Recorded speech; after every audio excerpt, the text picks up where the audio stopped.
The path to escape Egghead Island seems as though it may be opening up for the Straw Hats and their allies, but there are a few obstacles still in their way. First and foremost, the Elder Planets have made it their mission to prevent either ship from parting from the island, but through their combined strength and an unexpected ally, they may still have a chance. So, join us as we explore what may end up being one of the last chapters of the Egghead arc. And we start where we always do, with the cover series. And in this cover series, we finally get the first installment of Yamato, where she is actually outside of the Flower Capital region.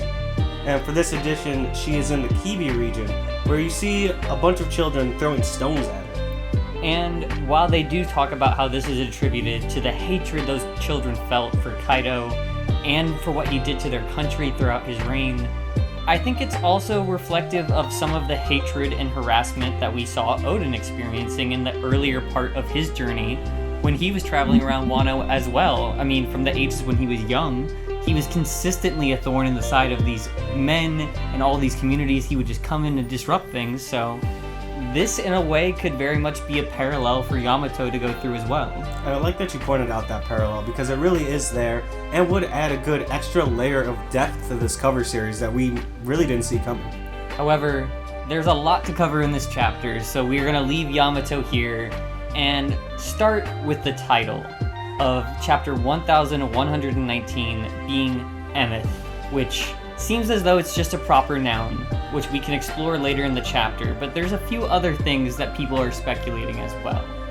But starting on page 1, despite all of the commotion going on around the ships, we actually begin the chapter returning to the situation of Kaku and Stussy. And we do see that Kaku has now been released from his bubble by Stussy, but it doesn't seem that he intends to go with her off of the island. He has expressed, he's talking mostly about Lucci in their interactions here, and he does know Lucci better than anybody, but he's well aware that he will not be swayed or forgiven for anything Stussy has done to betray them. And perhaps this is just due to his deep loyalty to what has essentially been a lifelong work partner for him in Lucci, but perhaps it is also Kaku kind of trying to express that he doesn't feel like he deserves this chance to have that kind of life. He was kind of happy in Galila, and they gave that up, and so maybe he doesn't think that he deserves that chance anymore. And he does seem very regretful in that panel that we see of him. But this also leads us to our first question, which is, where will Stussy go from here if she's going to be all by herself? Because unless she really gets stepping, the ships might take off without her, and she might have to make her own path. That seems as though it might be her developing storyline to live her own life, but it's a good question. If she can't go with the Straw Hats or to Elbaf or something like that, it's worth speculating where she will end up. So you guys let us know your thoughts in the comments for that, but we turn to page 2, and on a more upbeat note, we return to the northeast coast to see the new Nika duo of Luffy and Bonnie just seemingly bouncing with excitement. And while they're just enjoying life, everyone else around them is kind of having their own reactions. First, we see the Marines finally piecing together, wait, this is Straw Hat Luffy, it looks just like his bounty picture. And then, obviously, the Giants just enjoying and celebrating that this is Nika, their god is here.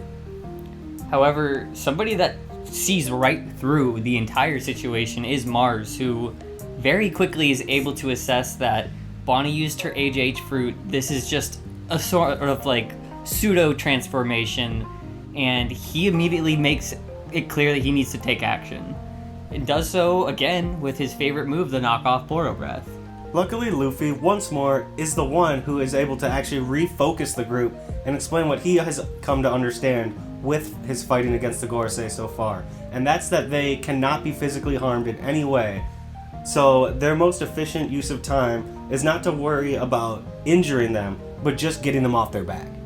So instead, on page 3, Luffy kind of showcases that battle IQ. Instead of suggesting that they attack him, he just suggests, why don't we just send him flying? And with this concept in mind, he orders everyone else to just send him flying towards him. And in order to do so, we see him back in his balloon form that we've seen many times before, that actually blocks the Boro Breath knockoff, I'm going to keep calling it a knockoff because we saw Kaido do this same attack to Luffy and it knocked him back. So Luffy may be demonstrating some growth here, but that's also just an impressive ability to hold off what seems like a kind of downgraded version of that.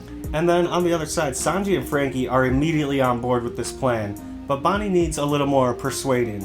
And then, understanding that the flying Gorosei have been dealt with, Dory instructs the other giants to finally stop dancing and focus on putting the flames out on the giant Eric. Thank God one of them finally caught themselves for that, but Luffy takes further measure onto page 4 to ensure that this attack is going to hit. He's being launched towards Mars' direction, but he ensures it's gonna hit, grabbing onto his wings, and you can even see that they kind of have to reassure Bonnie throughout this, but once she has that conviction and belief in Luffy like Sanji and Frankie express for their captain, they all kind of start gearing up for some special attacks we haven't seen before. Yeah, big triple attack. We've got Sanji with his Ifrit Jambé attack, Frankie with a new impactful strong right, and then of course Bonnie with the giant Nika attack. Together they all do combo attack Luffy, and it does seem like they're putting in some damage because even Luffy himself expresses, ow, that hurts. Yeah, and that again makes Bonnie be hesitant to continue going on with this plan. But Sanji reaffirms her, hey, his word is absolute. We have to go through. And then we get to see what seems like all of them using some really impressive armament hockey. We do know for sure that Sanji has armament hockey, but Luffy does, he explains, of course it's gonna hurt. You're using hockey. You're using attacks that are meant to deal damage. So we haven't had a confirmation on Frankie, and perhaps Bonnie could already have it as part of the worst generation. But it would be nice to have a bit more confirmation because, Frankie's a brawler. He could definitely use armament hockey. Although it might just be a credit to his technology that he doesn't have to. However, once they all continue to attack, all firmly following that captain's belief, we do see that Sanji and Frankie are kind of ruthless in the way that they're talking about it too, or even Bonnie's like, guys, what's wrong with you? They've been waiting to do this. He has it coming. That's fair. I think all of the Straw Hats have definitely thought about beating down on Luffy before. And we see in this kind of Gear 5th variant that Luffy has upgraded as well to a new attack, calling it the Gum Gum Booming Dawn Balloon. And as he sends Mars flying off, Team Rocket style, the group's able to refocus on their mission to escape the island. Although Sanji does acknowledge that Usopp's group is running behind schedule and have not landed yet. This prompts Atlas to say that she'll check on them, and my first thought was that she was going to fly up, and I thought she was going to die. But it seems though she is just kind of checking with the interface, the telepathic communication that the satellites have with one another, just to first say, hey, York is monitoring us, and B, reach out and say, how are you, what are you guys up to? But before she can get that message across, we cut to the bottom of this panel and we see a familiar friend on the bottom of the ocean. Yeah, the Iron Giant, once again, is standing on the ocean floor, and inside his hull, we can see the transponder Den Den Mushi, continuing the broadcast with the phrase, beginning of, nothing of the sort, that's why, and then continues into page 7, that ceaselessly inherited aspect, we call it a will. So, back on again, like a couple of people and ourselves had thought, the transponder snail is not done fighting. He's kind of waking up, they're draining out that. We've definitely missed some information, but Vegapunk is back, still addressing those with the Will of D. And we might be able to better kind of pick out the idea of what he was saying with context clues now, but as he wraps up this message, he states, in particular, and to those who have suffered, I can only pray my voice reaches you. And it is, and as has become customary throughout this entire announcement, we again get to see plenty of reactions across the world. First from Whole Cake Island with Katakuri, Moscato, and others, but then also from Gaimon and his girl, Sarfunkel. Sarfunkel, that's what it is. Gaimon and Sarfunkel, which... So stupid. If people hadn't picked up, we just picked this up, that it's just Simon and Garfunkel backwards. But the sick part that we found out is that they were introduced 13 years apart, which means Oda was just playing a decade-long pun. He had that in his back pocket the whole whole time. And I love it so much more because of that. But I don't even know if they have a Den Mushi. They're just on the island with their animal. They might just be happy as hell. Yeah. Ignorant to everything going on. But I think this is also the first time we've seen Katakuri in the stories since the Germa 66 Escape from Whole Cake cover series. So it's nice to have the fan favorite back in, even if he is being stern with his face again. It's just good to have him back in the story. Absolutely. However, returning our focus to the man on the screen, we wanted to ask you guys another question. While it's tough to piece together with all of the bits and pieces we have across this broadcast that's been interrupted, what is it that do you think Vegapunk was trying to tell the D-Clan about their will? And do you think it was just to one person, or do you think he was trying to address the entire group? Let us know your thoughts or your theories, because there's so many things it could be, and we'd love to just hear some thoughts and speculation. And then turning our focus back to the action, we get a moment of York obviously telling the Gorsei what they already know, which is that the transmission has not ended, they need to destroy it, the Den Mushi, directly. But on page 8, back in the action, both Luffy's group and the Marines around them turn their attention to the sky, as what they initially thought was rainfall is soon identified to actually be the Cypher Pole agents and Seraphim that Jupiter had swallowed a few chapters back, raining down from the sky. I honestly thought they died. Yeah, me too. But you made a good point. It's funny to think he just was holding them in his throat all this time. Shooting them out like It was pellets. like, when's a good time I can spit them out like Pez? But while the Marines have to scramble, obviously, in the wake of this to catch their comrades that are falling from the sky, it is kind of sadistic that Luffy's just laughing, sitting back quite literally in his seat, and he's like, it's like a fountain of all of his enemies. Yeah, he's still a goon.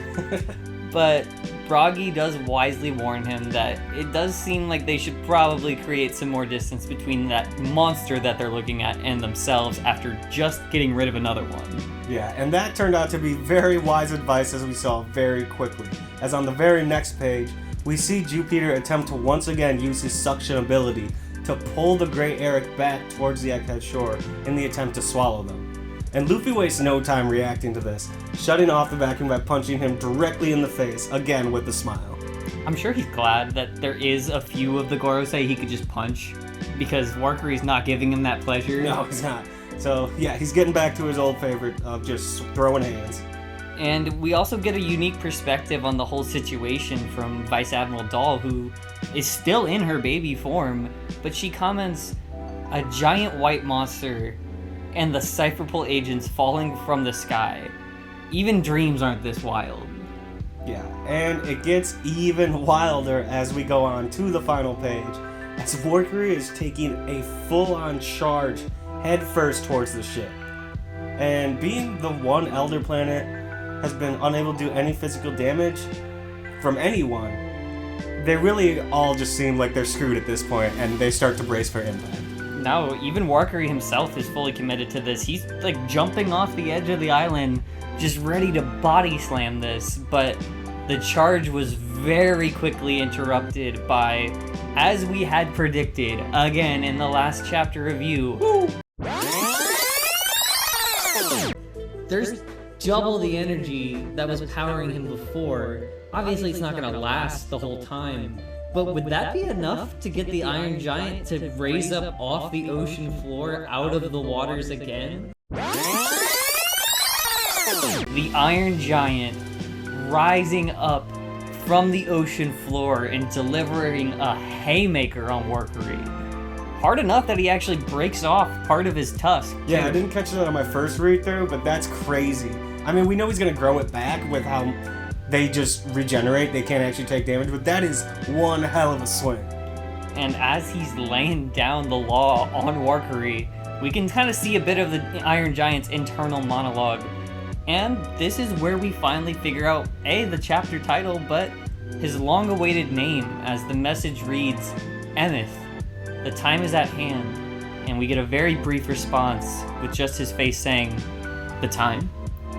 So, the time for action has definitely come, but what all else Emeth may do, I don't know, because he's finally seeming like he's sentient and actively part of this. And now I also want to know, what does he mean by the time?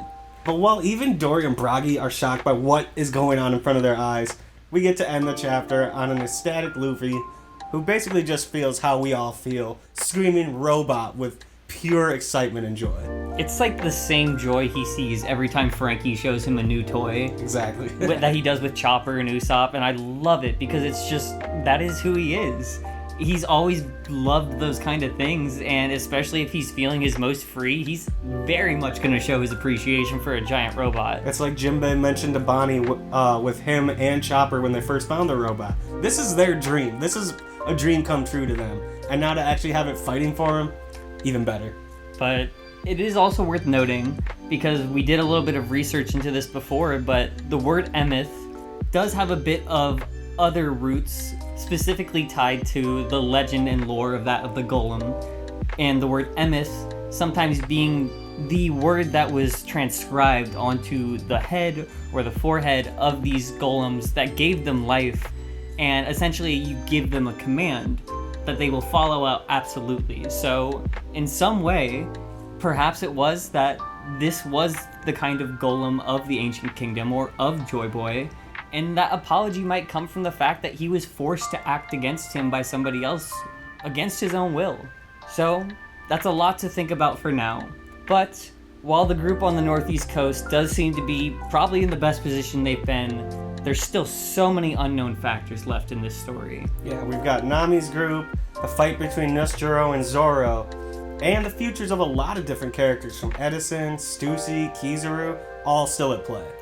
But we are going to have to wait an extra week as we are on break for this next week, sadly. So, those are some of the answers that are going to have to remain unknown for now. Make sure you guys like this video if you enjoyed. Comment again any of your own theories or responses to the questions that we posed throughout this video, and subscribe if you want to become a part of this growing pirate fleet. And as always, don't forget, be crew.